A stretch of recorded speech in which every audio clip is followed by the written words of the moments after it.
Hello friends, welcome back my channel. Today's video topic is vector space. Linear algebra में vector space का use बहुत ही होता है.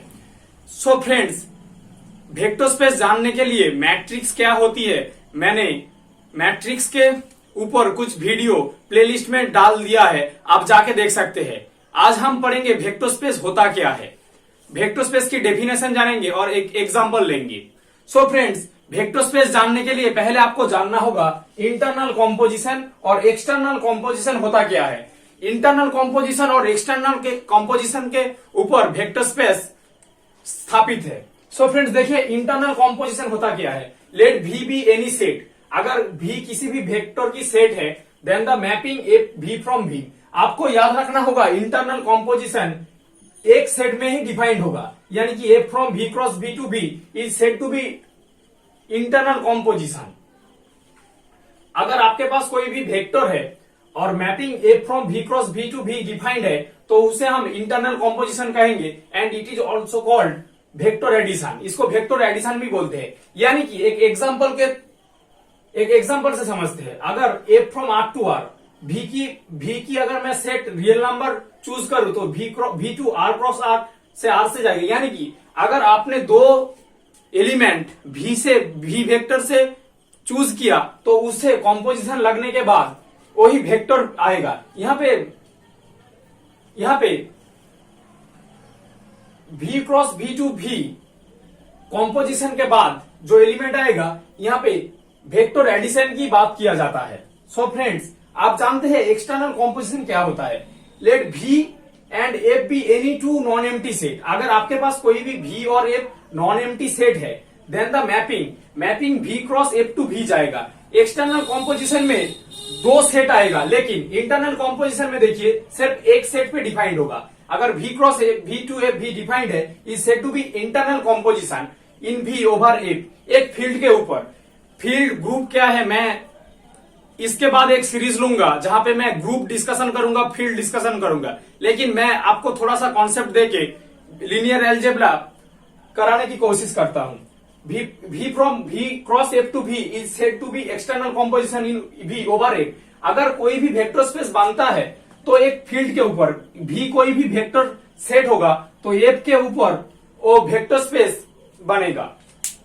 Is called a scalar multiplication. यहां पे external composition scalar multiplication हो गई. अगर आप एक फील्ड के एलिमेंट अल्फा चूज करते हैं और V के एलिमेंट कोई भी वेक्टर V1 चूज करते हैं, तो अल्फा V1 V सेट में जाने चाहिए. यानी कि V यहां पे जो सेट होगा ये V में बिलोंग करनी चाहिए.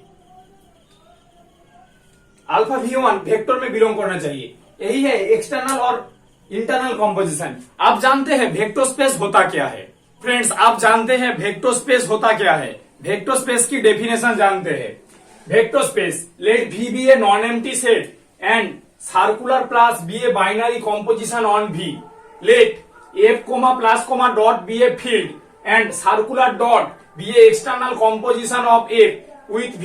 V is said to be vector space over the field F if the following condition are satisfied.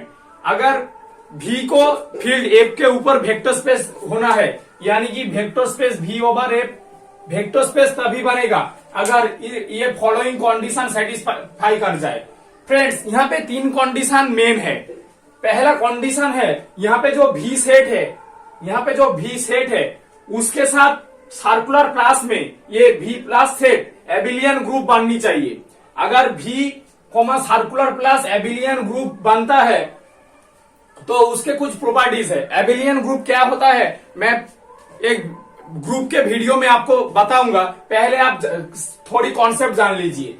Abelian group की कुछ प्रॉपर्टीज है. पहला प्रॉपर्टीज है, अगर आप कोई भी अल्फा और बीटा V से चूज करते हैं तो alpha plus beta belongs to V. यानी कि अल्फा प्लस बीटा अगर दोनों वेक्टर का अगर आप ऐड करेंगे तो वेक्टर आना चाहिए. A plus B belongs to V.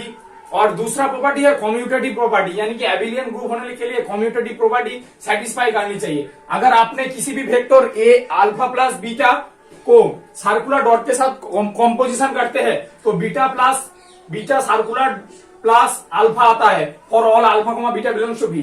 तीसरी प्रॉपर्टी है एसोसिएटिव प्रॉपर्टी। अगर कोई भी तीन एलिमेंट भी सेट से चूज किया जाए alpha plus alpha comma beta comma gamma, तो alpha circular dot beta plus gamma associative property hold करनी चाहिए ऐसे।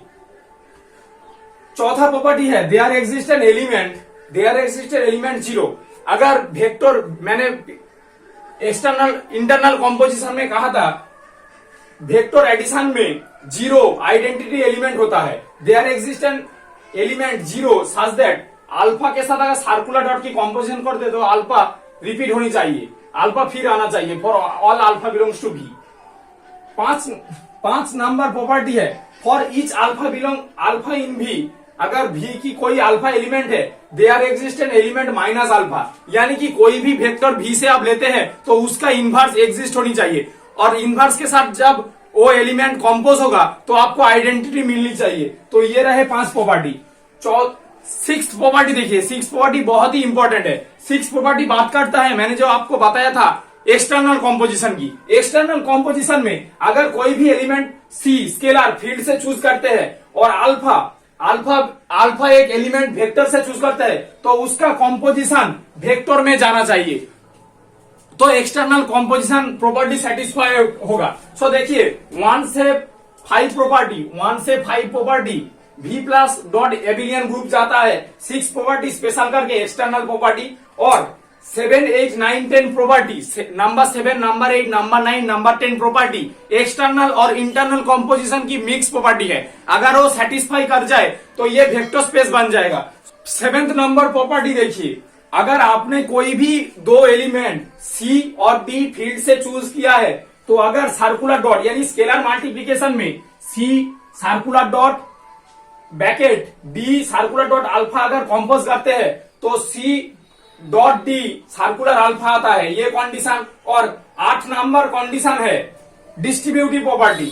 अगर C circular dot alpha circular plus beta equal to C circular dot alpha circular plus C dot beta आता है for all C belongs to A, जहां से C field से आएगा और अल्फा बीटा भी से आएगा। तो अगर डिस्ट्रीब्यूटिव प्रॉपर्टी और 9 प्रॉपर्टी देखिए, ये C circular plus D circular dot alpha equal to C, इसके साथ C circular dot alpha circular plus D circular dot alpha और C कोमा D यानी कि C और D एलिमेंट फील्ड से आनी चाहिए और अल्फा भी से आनी चाहिए। और 10th नंबर प्रॉपर्टी बहुत ही इंपॉर्टेंट प्रॉपर्टी है आइडेंटिटी, स्केलर मल्टीप्लीकेशन आइडेंटिटी। अगर 1 circular dot alpha equal to alpha आ जाता है जहां पर 1 आइडेंटिटी एलिमेंट है तो ये कंडीशन वेक्टर स्पेस हो जाएगा। मैं एक एग्जांपल से आपको दिखाता हूं वेक्टर स्पेस होता है या नहीं, कोई भी सेट वेक्टर स्पेस होता है या नहीं। पहला एग्जांपल देखिए, V इक्वल टू Rn, जहां पर Rn n टपल्स है, जहां का element A1, A2, A3, An है, और अगर फील्ड कोई रियल नंबर हो जाता है तो वो वेक्टर स्पेस बन जाता है। सो फ्रेंड्स एग्जांपल नंबर 2 देखिए, मैंने मैट्रिक्स क्या होता है आपको दिखाया था। देखिए मैट्रिक्स की यूज वेक्टर स्पेस में हो रहा है। V इक्वल टू Aij कोई भी m क्रॉस n मैट्रिक्स जहां का एलिमेंट फील्ड से आ रहा है, और फील्ड अगर मैं रियल नंबर चूज करता हूं तो ये matrix m cross n matrix vector space बन जाता है। सो फ्रेंड्स तीसरा एग्जांपल देखिए, कोई भी real polynomial V equal to Px, कोई भी रियल पॉलिनोमियल की कोएफिशिएंट अगर रियल नंबर फील्ड से आ रहा है तो ये वेक्टर स्पेस बन सकता है। चौथा एग्जांपल, कोई भी real valued function mapping A from R to R is a real valued function F equal to R, vector space बन सकता है। सो फ्रेंड्स एक बहुत ही इंपॉर्टेंट एग्जांपल आपके साथ डिस्कस करने वाला हूं। Every field is a vector space over it's सब फील्ड।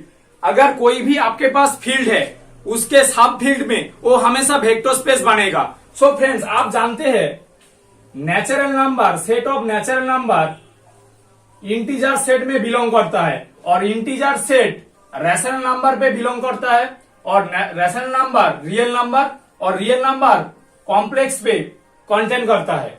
सो फ्रेंड्स देखिए अगर आपके पास कोई बड़ा सेट है, यानी कि कॉम्प्लेक्स नंबर फील्ड होता है, रियल नंबर फील्ड होता है, रैशनल नंबर फील्ड होता है। सो फ्रेंड्स, आपके पास कोई भी बड़ा सेट है, अगर कोई भी बड़ा सेट यानी कि कॉम्प्लेक्स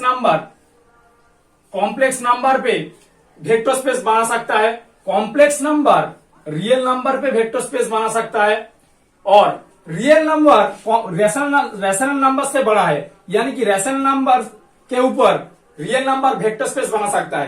लेकिन फ्रेंड्स, आपको याद रखना होगा, यहां पे जेड फील्ड नहीं होता, इसीलिए जब आप क्यूजेड करेंगे तो क्यूजेड यानी कि रैशनल नंबर इंटीजर के ऊपर कभी भी वेक्टर स्पेस नहीं बनेगा। ये आपको एग्जांपल याद रखना होगा। ये एग्जांपल मैंने आपको जो बताया था एक्सटर्नल कॉम्पोजिशन में, जब आप जेड का इनवर्स ढूंढेंगे आपको एग्जिस्ट नहीं मिलेगा, इसीलिए क्यू रैशनल नंबर इंटीजर पे वेक्टर स्पेस नहीं बनेगा। सो फ्रेंड्स, आप एग्जांपल लेते हैं कुछ ऐसे सेट की जो वेक्टर स्पेस नहीं होता है। सो फ्रेंड्स, आप एक एग्जांपल लेते हैं एक सेट की, जहां से वेक्टर सेट की, जहां से चेक करते हैं वो वेक्टर स्पेस होता है या नहीं है। सो फ्रेंड्स देखिए, मैंने एक सेट चूज किया है भी वेक्टर सेट, जहां पर 2x plus 3y³ minus 4z² equal to 0। ये वेक्टर स्पेस होता है या नहीं होता है चेक करते हैं। फ्रेंड्स, मैं आपको एक ट्रिक्स बताता हूं।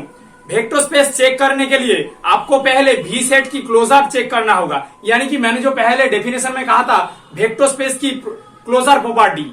सो फ्रेंड्स, आपसे 90% क्वेश्चन यानी कि 90% वेक्टर से यहां से डिस्कार्ड हो जाएगा, ये वेक्टर स्पेस होता है या नहीं। सो फ्रेंड्स देखिए, मैंने एग्जांपल लेके इसको आप सॉल्यूशन कैसे इसको दिखाएंगे, कैसे ये वेक्टर स्पेस होता है या नहीं है। सो फ्रेंड्स, मैंने पहले गिवन भी मैंने सेट को लिख लिया है। मैं दो ऐसे पॉइंट को चूज करूंगा जहां से ये सेटिस्फाई हो जाए, यानी कि यहाँ पे देखिए 201 802 इस सेट को सेटिस्फाई कर रहा है। अगर मैं 2x की जगह 0 y की जगह और 1 z की जगह रखूं, सिमिलरली 8x की जगह y की जगह 0 और z की जगह 2 रखूं, तो ये कंडीशन सेटिस्फाई हो जाए। प्रॉपर्टी नंबर 1 से हम दिखाएंगे 90% क्वेश्चन ऐसे सॉल्व हो जाता है। प्रॉपर्टी नंबर 1 से मैंने कहा था अल्फा और बीटा कोई भी पॉइंट मैं लूंगा।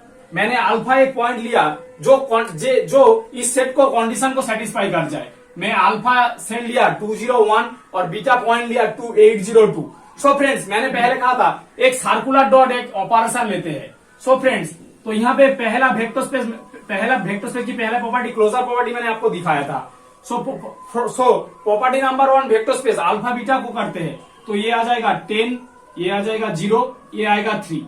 सो फ्रेंड्स देखिए, 1003 को मैं इस 1003 को इस पॉइंट को मैं इस पर रखता हूं, और ये अगर 0 देता है तो ये वेक्टर स्पेस बन जाएगा। अगर 0 के बदले और कोई भी पॉइंट देता है तो ये वेक्टर स्पेस नहीं होगा, यानी कि इस सेट के कंडीशन को सेटिस्फाई नहीं करेगा। सो फ्रेंड्स देखिए, जब मैं 1003 को यहाँ पे रखता हूं तो यहाँ पे v इक्वल टू आ जाता है, जहां पर 1003 बिलोंग्स टू R3। यहाँ पे देखिए, यहाँ पे जब आप रखेंगे तो ये आ जाएगा 20 प्लस 0 माइनस, जब z की जगह आप 3 रखेंगे तो ये आएगा -36। सो फ्रेंड्स, जब इसको आप ऐड करेंगे तो ये आ जाएगा -16, जो नॉट इक्वल टू 0 है। तो -16, इसकी वैल्यू -16 आएगा, लेकिन इसकी वैल्यू 0 होनी चाहिए। तो कंडीशन ब्रेक यानी कंडीशन फेल हो रहा है, तो ये वेक्टर स्पेस नहीं होगा। So vector addition is not satisfied. So this vector v is not a vector space. I hope आपको वेक्टर स्पेस अच्छे से समझ में आया है। प्लीज लाइक, कमेंट और सब्सक्राइब माई चैनल।